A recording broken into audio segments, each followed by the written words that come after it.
যেরকম আমাকে শিশু বেলায় শৈশবকালে লালন পালন করেছে, মায়া দিয়ে আদর দিয়ে যত্ন সহকারে আমাকে লালন পালন করেছে, সেই রকম আমার পিতামাতার উপরে সেই রকম রহম করো। বন্ধুরে আমার, মা এমন একটি জিনিস, বাবা এমন একটি জিনিস, পৃথিবীর মধ্যে, এই তামাম পৃথিবীর মধ্যে যে ব্যক্তি আপনার উপর রাজি হোক না কেন, আপনার বন্ধু যদি আপনাকে মহব্বত করে, আপনার বন্ধু যদি আপনাকে ভালো বলে, আপনার স্ত্রী যদি আপনাকে ভালো বলে, আপনার এই গ্রামের লাখপতি যদি আপনাকে ভালো বলে, কারোর প্রতি যদি ভালো বলে, আপনি ভালো হতে পারবেন না ততক্ষণ পর্যন্ত। আলহামদুলিল্লাহ নাহমাদুহু ওয়া নাস্তাঈনুহু ওয়া নাস্তাগফিরুহ ওয়া নাউযু বিল্লাহি মিন শুরুরি আনফুসিনা ওয়া মিন সাইয়্যাতি আমালিনা। من يهد الله فلا مضل له ومن يضلله فلا هادي له ونشهد أن لا إله إلا الله وحده لا شريك له وأشهد أن سيدنا وسندنا ومولانا محمدا عبده ورسوله. أما بعد فإن خير الحديث كتاب الله وخير الهدي هدي محمد صلى الله عليه وسلم وشر الأمور محدثاتها وكل محدثة بدعة وكل بدعة ضلالة وكل ضلالة في النار. أعوذ بالله من الشيطان الرجيم. بسم الله الرحمن الرحيم. وكذا ربك ألا تعبدوا إلا إياه وبالوالدين إحسانا إما يبلغن عندك الكبر أحدهما أو كلاهما. الآية. وقال النبي صلى الله عليه وسلم أحب إلى الله تعالى قال الصلاة على وقتها ثم قال أي ثم بر الوالدين. الحديث. বাবা তুমি কেমন আছো ছোট্ট মাটির ঘরে, তোমার কথা হৃদয় মাঝে পড়েছে বারে বারে। বাবা তুমি কেমন আছো ছোট্ট মাটির ঘরে, তোমার কথা হৃদয় মাঝে পড়েছে বারে বারে। বাবা গো বাবা, বাবা গো বাবা, বাবা গো বাবা, বাবা গো বাবা। কত আদর কত স্নেহ, কত আদর কত স্নেহ তোমার কাছে পেলাম, সব কিছু হারিয়ে আজকে নিঃস্ব হয়ে গেলাম। সুখে থেকো ভালো থেকো, সুখে থেকো পরম সুখে, বাবা তুমি জান্নাতের ভিতরে। তোমার কথা হৃদয় মাঝে পড়ছে বারে বারে, বাবা গো বাবা, বাবা গো বাবা, বাবা গো বাবা, বাবা গো বাবা। তোমার মতন আপন কেহ পাই না তোমার খোঁজে, তাই তো শুধু শুধু শুধু অশ্রুতে যাই ভিজে। তোমার মতো আপন কেহ নই না তোমার খোঁজে, তাই তো শুধু তোমার কথা পড়ছে বারে বারে, বাবা গো বাবা, বাবা গো বাবা, বাবা গো বাবা, বাবা গো বাবা। লিল্লাহি তাকবীর, আল্লাহু আকবার। উপস্থিত আজকে এই জলসার সুযোগ্য সভাপতি মহাশয় এবং সহসভাপতি মহাশয়, স্টেজে যারা বসে আছেন ভাতৃবৃন্দ, আমার সামনে বসে থাকা বাবাজি বড়েরা, পর্দার আড়াল থেকে সুন্নাওয়ালি মা এবং বোনেরা, প্রশংসা মাত্র আল্লাহ তাবারক ওয়া তাআলা জাল্লা পাক রব্বুল আলামিন আমাকে আপনাকে এই হোসেননগর কুলপাড় জামে মসজিদের উন্নতি কল্পে জালসা আয়োজন করার তৌফিক এনায়েত করেছেন। আমাকে এবং আপনাকে এখানে নিয়ে আসার তৌফিক এনায়েত করেছেন। আল্লাহর কাছে শুকর গুজার করি, আলহামদুলিল্লাহ।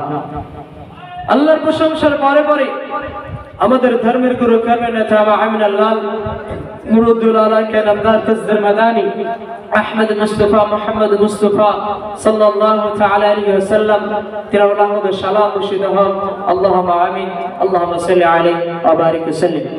সম্মানিত উপস্থিতি, আমি আপনাদের সম্মুখে কুরআনুল কারীম থেকে একটি সূরা থেকে একটা আয়াত কারিমা তেলাওয়াত করেছি এবং নবী করিম সাল্লাল্লাহু আলাইহি ওয়াসাল্লামের জবান থেকে একটি হাদিসের অংশ পরিবেশন করেছি। সেই আয়াত এবং হাদিসকে সামনে রেখে বক্তব্য দেব ইনশাআল্লাহ তাআলা, আমা তাওফীক ইল্লা বিল্লাহ। এবং আজকের বক্তব্য বিষয় হলো পিতামাতা সম্পর্কে। দেখুন, আমি আপনি পৃথিবীর মধ্যে আল্লাহ পাক রব্বুল আলামিন আমাকে আপনাকে এই পৃথিবীর মধ্যে পাঠিয়েছেন, মায়ের গর্ভ ধারণ করেছেন, মায়ের স্তনের দুধ খেয়েছি, মা প্রসব করিয়ে আমাকে আপনাকে এই পৃথিবীর মুখ দেখিয়েছেন। এবং আল্লাহ পাক রব্বুল আলামিন আমাদেরকে ইবাদত করার জন্য পৃথিবীর মধ্যে প্রেরণ করেছেন।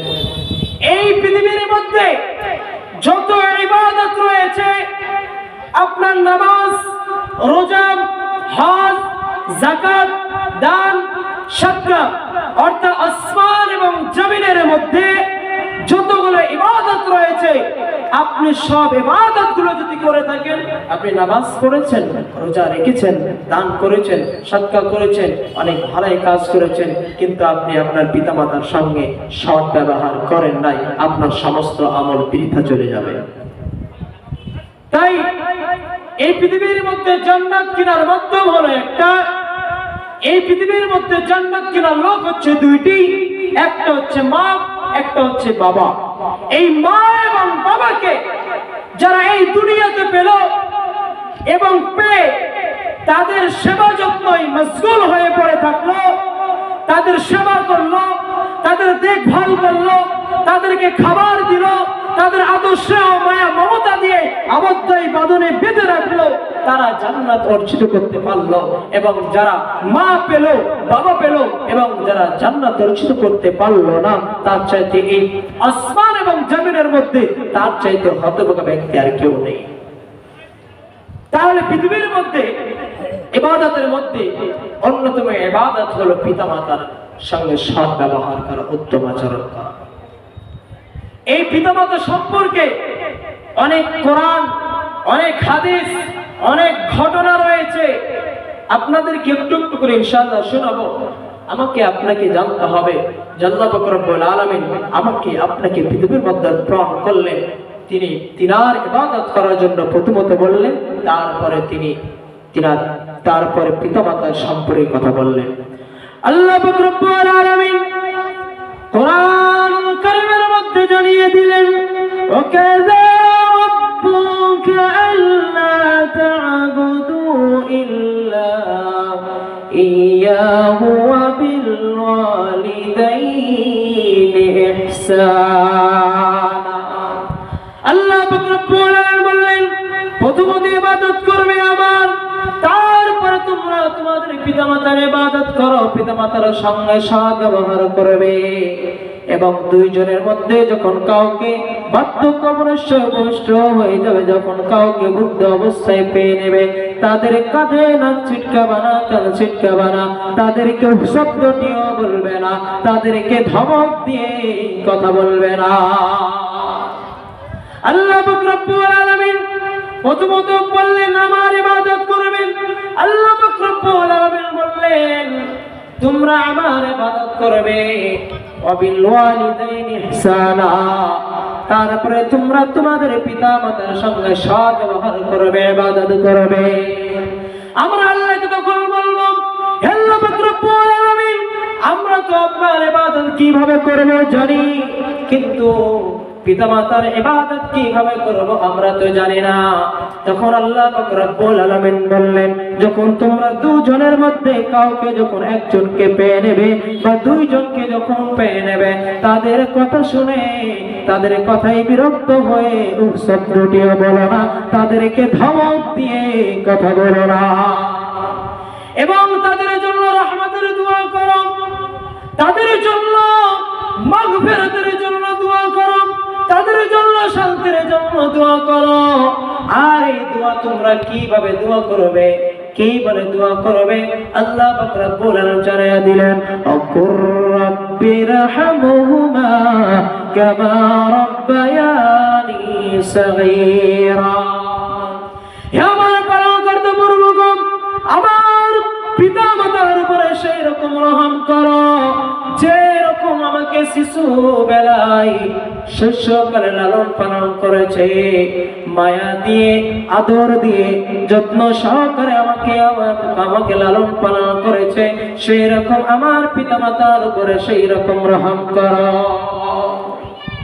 বন্ধুরে আমার, মা এমন একটি জিনিস, বাবা এমন একটি জিনিস, পৃথিবীর মধ্যে, এই तमाम পৃথিবীর মধ্যে যে ব্যক্তি আপনার উপর রাজি হোক না কেন, আপনার বন্ধু যদি আপনাকে মহব্বত করে, আপনার বন্ধু যদি আপনাকে ভালো বলে, আপনার স্ত্রী যদি আপনাকে ভালো বলে, আপনার এই গ্রামের লাখপতি যদি আপনাকে ভালো বলে, কারোর প্রতি যদি ভালো বলে, আপনি ভালো হতে পারবেন না ততক্ষণ পর্যন্ত ভালো হতে পারবেন না যতক্ষণ পর্যন্ত না আমার মা আপনার মা ভালো বলবে। আল্লাহ রাসূল সাল্লাল্লাহু আলাইহি ওয়াসাল্লাম মেয়ের কাছে একজন সাহাবা আসলেন, আল্লাহ রাসূলকে বললেন, ইয়া রাসূলুল্লাহ, ইয়া হাবিবাল্লাহ, হুজুর গো, আমি সবচাইতে ভালোবাসবো কাকে, মায়া দেব কাকে, মহব্বত করব কাকে? আল্লাহ রাসূল বললেন তোমার মাকে। তারপরে আবার বললেন তারপরে কে? তারপরে বললেন তোমার মা। তারপরে বললেন তারপরে কে? তারপরে কাকে বেশি ভালোবাসা দেব? তারপরে বললেন তোমার মা। তিনবার যখন মাকে বলা হয়ে গেল, চতুর্থ বেলায় যখন সেই সাহাবী জিজ্ঞাসা করলেন, ইয়া রাসূলুল্লাহ, চতুর্থ বেলায় কাকে আমি মহব্বত করব? আল্লাহ রাসূল বললেন তোমার বাবাকে। কেন কেন কেন? আল্লাহ রাসূল সাল্লাল্লাহু আলাইহি ওয়াসাল্লাম কেন মায়ের কথা তিনবার বললেন, বাবার কথা একবার বললেন? বাবা কি এতই নিচে নেমে গিয়েছে যে না, মা যত সন্তানের জন্য কষ্ট করেছে বাবা কষ্ট করতে পারেনি আর পারবে না। মা যতদিন একজন সন্তানকে পেটে রাখা অবস্থা থেকে নিয়ে বড় পর্যন্ত লালন পালন করেছে, যত কষ্ট করেছে, একজন মা যত কষ্ট করতে পারে, কষ্ট সহ্য করতে পারে, তত কষ্ট সহ্য করতে পারে না তার বাবা।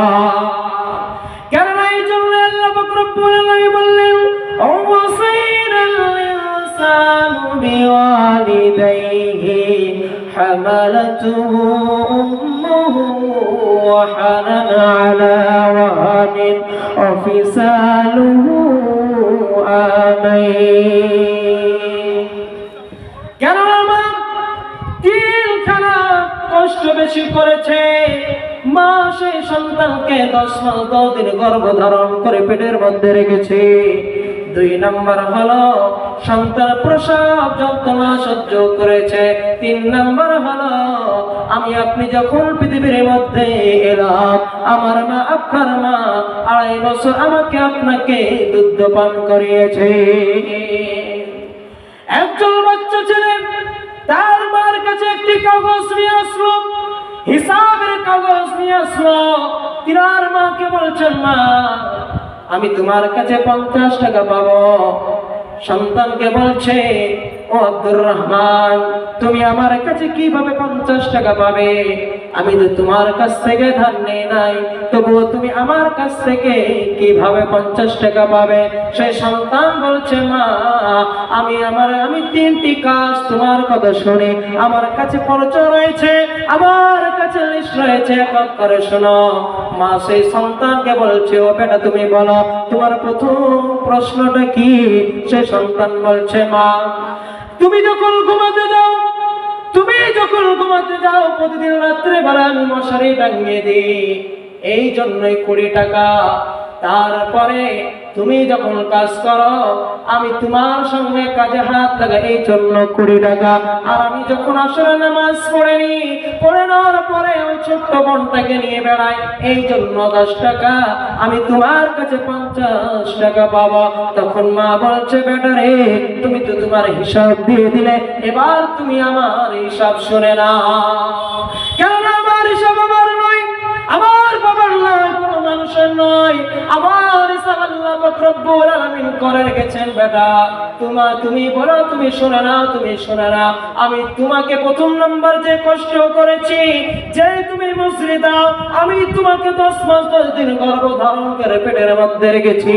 আমি যখন খেতে গিয়েছি, খেতে পারিনি, তুমি যখন পেটের মধ্যে নড়াচড়া করতে লেগেছিলে, তুমি লাথি মেরে দিয়েছো। আমি ব্যথা সহ্য না করতে পেরে আমি ভাতের থালা দিয়ে আমি কাঁদতে আরম্ভ করেছি।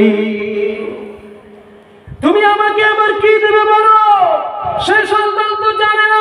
তারপরে সন্তানকে বলছে, ও সন্তান 2 নম্বরটি শুনো, আমার আল্লাহ বলছেন, আমি তোমাকে প্রসব যন্ত্রণা সহ্য করেছি।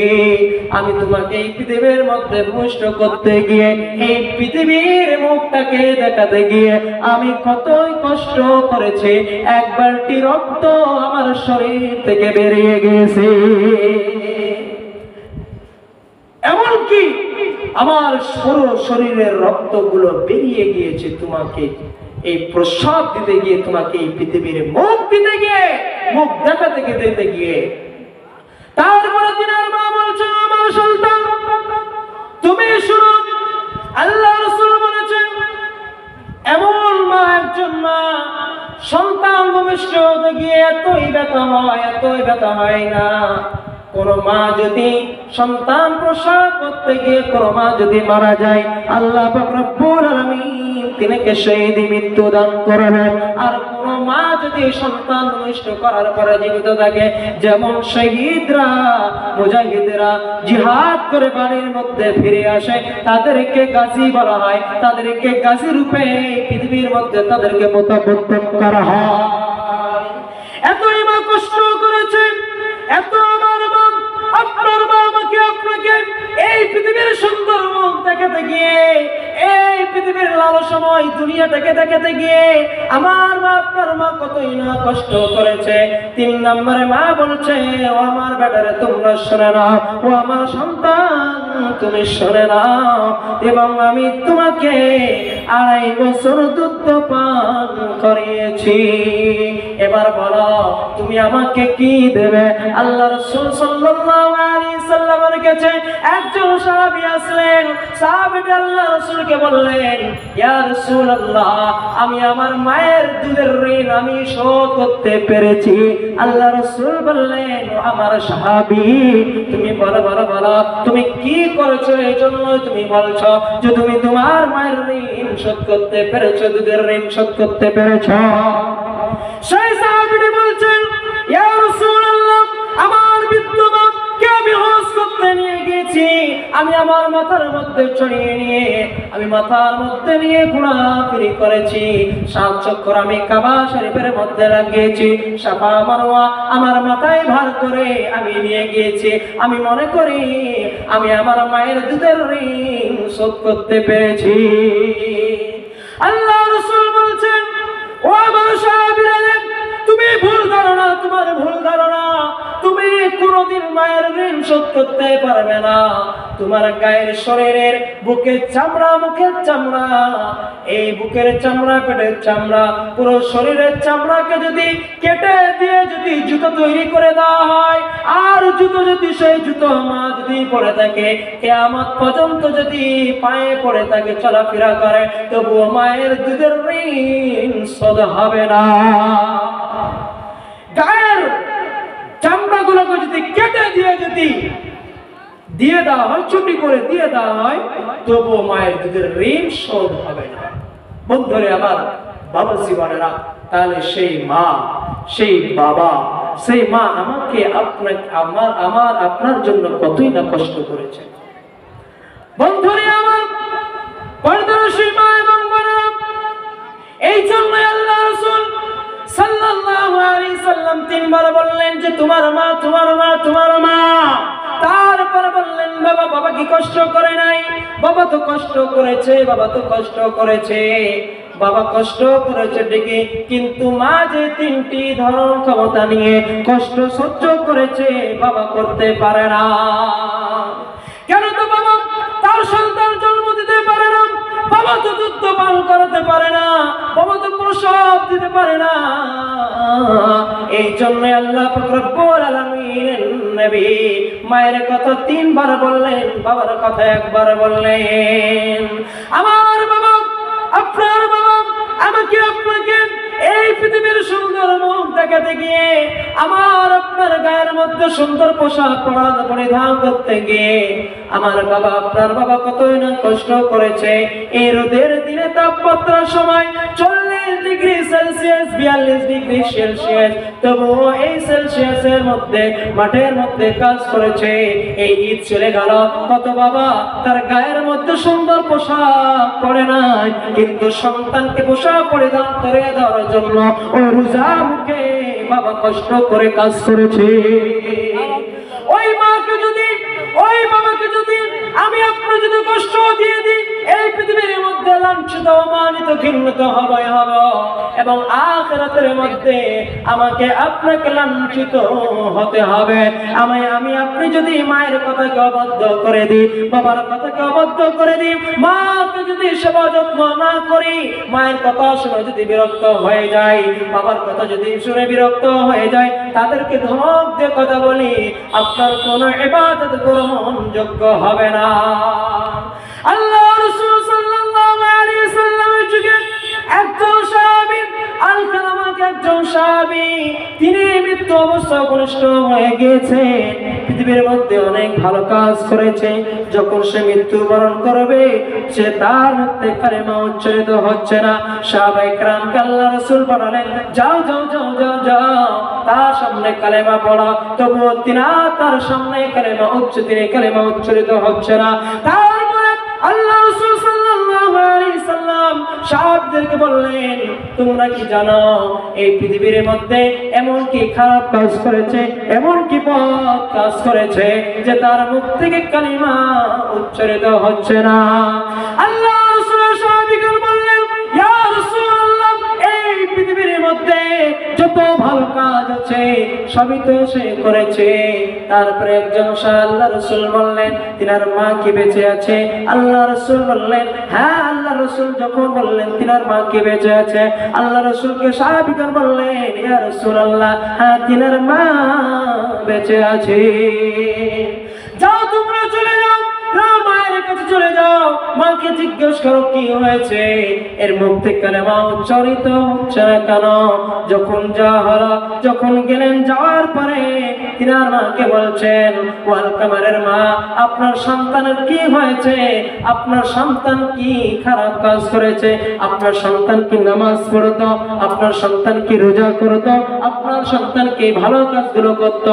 আল্লাহ রাসূল সাল্লাল্লাহু আলাইহি ওয়াসাল্লামের সাহাবীগণ যখন জিজ্ঞাসা করলেন, আলকামারের মা বললেন, ইয়া রাসূলুল্লাহ সাল্লাল্লাহু আলাইহি ওয়াসাল্লামের সাহাবীরা রে, আমার সন্তান সবই কাজ করেছে, কিন্তু তিনার স্ত্রীকে প্রাধান্য দিতে গিয়ে আমার সঙ্গে খারাপ ব্যবহার করেছে, আমার সঙ্গে খারাপ ব্যবহার করেছে, এই জন্যই তিনার মুখ থেকে কালেমা উচ্চারিত হচ্ছে না। আল্লাহ রাসূল সাল্লাল্লাহু আলাইহি ওয়াসাল্লামের কাছে নিয়ে যাওয়া হলো। আল্লাহ রাসূল বললেন, তাহলে তুমি তোমার সন্তানকে maaf করে দাও। যদি তুমি সন্তানকে maaf না করো, তাহলে তোমার সন্তানের মুখ থেকে কালেমা উচ্চারিত হবে না, তোমার সন্তান জাহান্নামের আগুনে পড়বে। তিনার মা বলছে, ইয়া রাসূলুল্লাহ, আমি আমার সন্তানকে maaf করব না, আমি আমার সন্তানকে maaf করব না। আল্লাহ রাসূল বললেন, যদি তুমি maaf না করো, সাহাবীদেরকে ডাক দিয়ে বললেন, ও আমার সাহাবীরা, তোমরা যাও যাও যাও, চলে যাও, বাগানের মধ্যে চলে যাও, বাগানের মধ্যে লকড়ি খনন করো, লকড়ি জোগাড় করো, কাঠ জোগাড় করো। যখন জোগাড় করা হয়ে যাবে, তোমরা সেই আগুন লাগিয়ে দেবে। আগুন যখন দাও দাও করে জ্বলতে থাকবে, সে আগুনের মধ্যে আলকামাকে আগুনে নিক্ষেপ করে দেবে। আলকামারের মা বলছেন, ইয়া রাসূলুল্লাহ, আপনি এই কাজ করবেন না, এই কাজ করবেন না, আমি সহ্য করতে পারবো না। আল্লাহ রাসূল বললেন, তুমি যদি সহ্যই না করতে পারো, এই পৃথিবীর আগুন যদি সহ্যই না করতে পারো, তাহলে সে তো যা, তুমি যদি maaf না করো, সে জাহান্নামে যাবে, তার মুখ থেকে কালেমা উচ্চারিত হবে না, সে জাহান্নামে যাবে। জাহান্নামের আগুনে না পোড়া থেকে এই দুনিয়া আগুনে পোড়া ভালো। তিনার মা বলছেন, ইয়া রাসূলুল্লাহ, আমি আমার এই সন্তানটাকে 10 মাস 10 দিন গর্ভধারণ করেছি, বুকের মধ্যে আদর করে স্নেহ দিয়ে মায়া দিয়ে মহব্বত দিয়ে লালন পালন করেছি, আমার সন্তানকে আমি পড়তে দেবে না, আমি আমার সন্তানকে maaf করে দিলাম। যখন maaf করে দেওয়া হলো, তিনার মুখ থেকে কালিমা উচ্চারিত হয়ে গেল, তিনি এই দুনিয়া ছেড়ে বিদায় নিয়ে নিলেন। তিনার মা, তাহলে মা, যদি কোনো মা যদি বদ্ধ সন্তানের জন্য বদ্ধ করে দেয়, তাহলে সেই সন্তান বরবাদ হয়ে যাবে। কেন রাসূল সাল্লাল্লাহু আলাইহি ওয়াসাল্লাম বলেছেন, ইদা রাব্বি রিদাল ওয়ালাদি আসাকাতুর রাব্বা সাকাতিল ওয়ালাদি। কোন সন্তান এর উপরে যদি তার পিতামা যদি রাজি হয়, আল্লাহ পাক রব্বুল আলামিন সেই সন্তানের উপর রাজি হয়ে যান। আর কোন সন্তানের উপরে যদি তিনার মা এবং তিনার বাবা যদি নারাজ হয়ে যায়, তাহলে আল্লাহ পাক রব্বুল আলামিন নারাজ হয়ে যান। আপনি পৃথিবীর মধ্যে হাজি গাজী মাস্টার যতই হন না কেন, আপনি পৃথিবীর মধ্যে যত ইবাদত করেন না কেন, আপনার ইবাদত কোনো কাজে আসবে না। বন্ধুরা আমার, প্রবাসী বোনেরা, পর্দানশী মা এবং বোনেরা, আমাদেরকে পৃথিবীর মধ্যে বেঁচে থাকতে মার কদর শিখতে হবে, মার কদর জানতে হবে। যার পৃথিবীর মধ্যে বাবা নেই, মা নেই, তাকে জিজ্ঞাসা করুন, তিনাদের সেবা করতে পারে না, তাদেরকে জিজ্ঞাসা করুন, তিনাদের মা